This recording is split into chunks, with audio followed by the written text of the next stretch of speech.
কি করছো তোমরা দুজন? আমরা দুজন পিঠে বানাচ্ছি, তুই খাবি? মুখে কি তোমরা দেবে? মানুষের মাথা গরম করে দেখি করছো তুমি। না পিঠে মিঠে হবে না, যা যার বাড়ি যাদের বাড়ি যাস তাদের ঘরে গিয়ে খেয়ে আয়। বাজার করে দিলাম আমি সব। পিঠেগুলো দেখা কিরকম হয়েছে দেখতে সুন্দর। এর এখানে এক্সিলেন্ট শট পিঠে। ওই যে পুর নারকেল দিয়ে পুর বানাইছে মোর বউ। আর ওই দেখো সুজি দিয়ে ছানা বানিয়েছে। এই যে আমার মেয়ে বানাচ্ছে দেখো। আর একটা কথা বলি, মেয়ে সব কটা পূজা বানিয়েছে। আর ওর মা বানাতে পারে না, দেখো কিরকম রাগে রেগে যায়। পূজার হাটের পিঠাটা দেখো। ওই তো এগুলো পূজা বানাচ্ছে। না যে প্রথম পূজা এটা বানাচ্ছে। আর বানাসনি? না আবার আমি সব করে দিয়েছি, ও বানাতে পারেনি ঠিক মতো। আবার বলছে বানাতে পারে না। ওই যে এইটাই দেখো না। ও যে চেষ্টা করছে এই তাকে ধন্যবাদ দাও। আর একটা জিনিস বলো তো, এটা কিন্তু হচ্ছে চালের গুঁড়ির পিঠা নয়, তাহলে? ঠিক আছে? পুরোটাই সুজি, পুরোটাই সুজি। আমি তো বললাম চালের গুঁড়ি। হ্যাঁ সুজি দিয়ে পিঠে বানাচ্ছি। চালের গুঁড়ি এইখানকার চালের গুঁড়ি ভালো না, আমার মায়েদের। দেখি এইটা হচ্ছে কি পূজার পিঠা, এটা পূজাটা কিন্তু সুন্দর শঙ্কর মতো। ভালো হয়েছে, শঙ্কর পিঠা। ভালো হয়েছে তো। আমি জানি আমার মেয়ে পিঠা করতে জানে না, দেখতে পাচ্ছি পিঠেও করতে পারছে, কত সুন্দর। এ ভালো হয়েছে তো, দেখ শঙ্কর পিঠা হয়ে গেছে, হেবি সুন্দর হয়েছে। তা গাইস, আর হচ্ছে যারা যারা আজকে পৌষ সংক্রান্তির যাদের যাদের পিঠে হয়নি বাড়িতে, তারা তারা অবশ্যই আসবে আমার বাড়িতে পিঠে খেতে।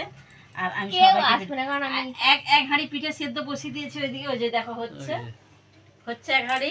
আর এইটা করব দুধ দিয়ে। ওই এক হাড়ি, ওই যে দেখেছো ওই এক হাড়ি।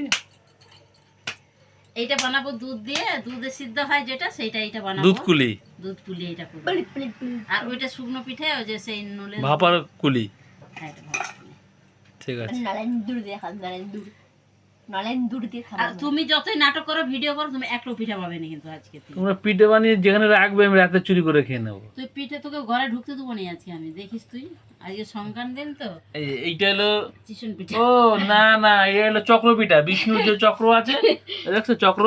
আমার বড় পিঠাটা ডিজাইনটা ভালো হয়েছে। হেভি পিঠা বানাইছে তো পিঠা। এরকম বানায় এরকম কটা বানায়। তো হেভি হেভি পিঠা বানাতে পারে, তা আমি গাইস আমি তো জানিই না আমার মেয়ে পিঠে বানাতে পারে। তা তোমরা কি দোকান দেবে একটা পিঠা? তোমাদের একটা দোকান নিয়ে দেবো আমি। আজকের দিনে পিঠের দোকান দিলে যা পিঠে বিক্রি হতো নি।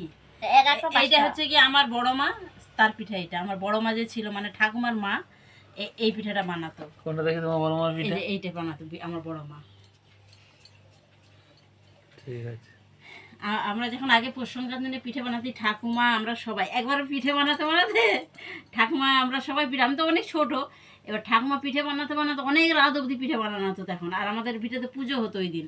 আর ঠাকুমা এরকম করে হাই তুলছে আর একটা কাঁচা পিঠা আমি ঢুকিয়ে দিয়েছি। কি মনে হয়েছে পিঠেটা করতে করতে দেখি যা দেখি ঠাকুমা হাই তুলছে, পিঠেটাকে এরম করে নিয়ে আর হাইয়ের ভিতরে ঢুকিয়ে দিচ্ছি, যা ঢুকে কেটে দিচ্ছে পিঠেটা। কি হাসি! আগে আমি ঢ্যাবনা ছিল গালাগালি দেয়নি তোমার ঠাকুমা? না, আমি একটু ঢ্যাবনা মতো। আমার ঠাকুমা তো পুংটা ঢ্যামনা জাউরা।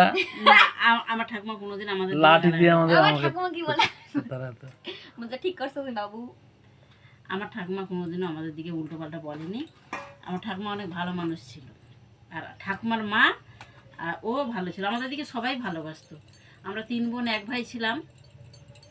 আর আমার ঠাকুমার মা ঠাকুমা একসাথেই থাকতো, আমার পিসি সবাই।